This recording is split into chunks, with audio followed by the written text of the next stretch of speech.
ছোৱালীয়ে ডাঙৰকৈ হাঁহিব নাপায় মই প্ৰথম কিয় নাপায় মোক আপোনালোকে বুজাই দিয়ক তেতিয়া মই নাহাঁহো ডাঙৰকৈ আৰু মানে আই ৱাজ মানে আৰু ল'ৰাবিলাকেও মোক ভয় কৰিছিলে কাৰণ মই পঢ়া শুনাত খুবেই ভাল আছিলোঁ দৰং কলেজত তেতিয়া আমাৰ ছায়েন্সৰ ছেকশ্যনত 125টা ছিট আছিলে সেই 125টা ছিটৰ ভিতৰত 124টা ল'ৰা আছিলে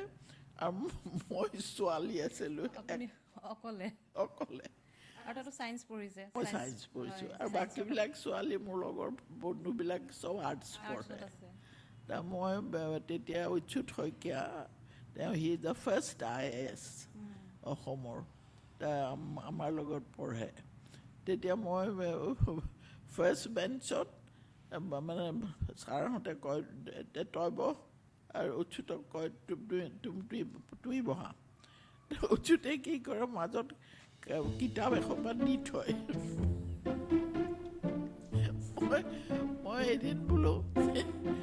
ৰ'ব মাজত কিতাপখিনি কিয় দিয়ে মই নাকামোৰ নহয়